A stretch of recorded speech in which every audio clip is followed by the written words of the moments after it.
আজকে বড় বা শ্বশুরের বাসায় মিলাদের আয়োজন চলছে, তাই হচ্ছে সকালবেলা থেকে একটু হালকা পাতলা রান্নাবান্না করেছি। তো সকালবেলা ঘুম থেকে উঠেই হচ্ছে আমার মা রুটি বানিয়ে দিয়েছে আর সঙ্গে হচ্ছে চা বানিয়ে দিল। হ্যালো ভিউয়ার্স, আসসালামু আলাইকুম। আজকে আমি একটু দেরি করে ঘুম থেকে উঠেছি আর এদিক দিয়ে আমার শাশুড়ি আম্মাও একটু দেরি করে উঠেছে আর কি। তো এই জন্যই হচ্ছে এদিকে আবার আমার মাকে বলেছিলাম যে একটু রুটি বানিয়ে দিতে, তাই মা হচ্ছে এদিকে রুটি বানিয়ে দিল আর সঙ্গে হচ্ছে একটু চা বানিয়ে দিল। তো রুটি আর চাটা তো খেয়ে নিলাম। আর এই তো চা খাওয়ার পরে পরে একটু চলে গেলাম হচ্ছে আমার এই তো বড়মা শ্বশুরের বাসায়। তো গিয়ে দেখি ওখানে একটা বড় হাঁড়িতে খিচুড়ি বসিয়ে দিয়েছে, তো খিচুড়ির দাওয়াত পাইলাম। আগে জানলে তো হচ্ছে আমি রুটি বানাইতাম না। তো যাই হোক, যে সকালবেলা খিচুড়ি খাওয়াবে, তো এদিক দিয়ে হচ্ছে রুটি খাওয়ার পরে পরে আবার কিছুক্ষণ পরে বড়মা খিচুড়ি হয়েছে, তো খিচুড়ি বাসায় দিয়ে গেল। তো সেই খিচুড়ি আবার আমার শাশুড়ি আমাকে দিয়েছে। আর এদিক দিয়ে দেখেন কি অবস্থা, শুধুমাত্র রান্নাঘরে আমি ছিম আলু ভাজিটা কোনো ক্রমে করে নিয়েছি। আর এদিক দিয়ে বৃষ্টি শুরু হয়ে গেল। যেহেতু আমার রান্নাঘরের এখনও চালটা দেয়া হয়নি, কাজ এখনও বাকি আছে অনেক, তো এই জন্যই এখন বৃষ্টির পানিতে আর একটু হচ্ছে প্রবলেমে পড়ে গেলাম। তো ভাবতেছিলাম যে এই সময় হয়তো বা বৃষ্টি হবে না, তো হঠাৎ বৃষ্টি আর হঠাৎ বিপদ কখন যে কার জীবনে নেমে আসে আসলে এটা কখনোই কিন্তু বলা যায় না। যেমনটা আছে মেঘনা চাইতেই বৃষ্টি, আর হচ্ছে বলে কে বিপদ কখনোই আসে না। তো আমার শ্বশুরবাড়ির পরিবারের মধ্যে সবাই বিপদের দিনে কিন্তু যে কারো যে কোনো বিপদে সবাই একসঙ্গে এগিয়ে যায়, এই জিনিসটা, এই বন্ডিংটা আমার কাছে অনেক অনেক ভালো লাগে।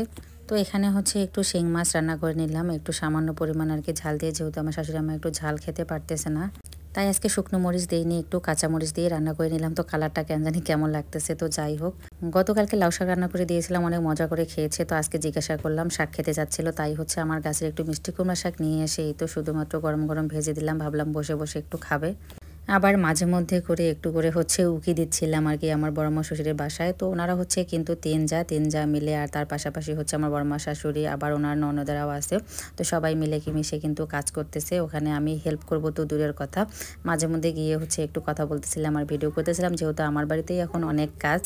তো এর আগের ভিডিওগুলোতে অবশ্য দেয়া আছে, আপনারা হয়তো বা দেখেছেন। আমার হচ্ছে এই তো বড়াব্বা শ্বশুরের যে হচ্ছে মেজো মেয়ে, উনি ঢাকা থেকে আসতেছিল ওনার হাজব্যান্ড সহ আমার শাশুড়ি আমাকে দেখার উদ্দেশ্যে।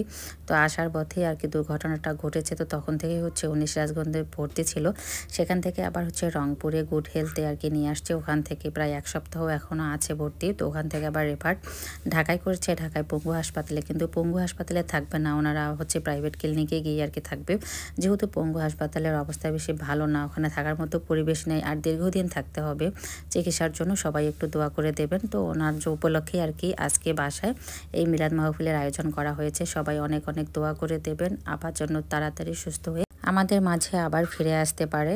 তো মিলাদ মাহফিলের আয়োজনটা ছিল সন্ধ্যার দিকে, এই জন্য একটু ভিডিওগুলো অন্ধকার অন্ধকার হয়েছে। তো আজকের ভিডিওটা এই পর্যন্ত। সবাই ভালো থাকবেন, সুস্থ থাকবেন, সবাই একটু আমাদের এই পরিবারের জন্য দোয়া করে দেবেন। আল্লাহ হাফেজ।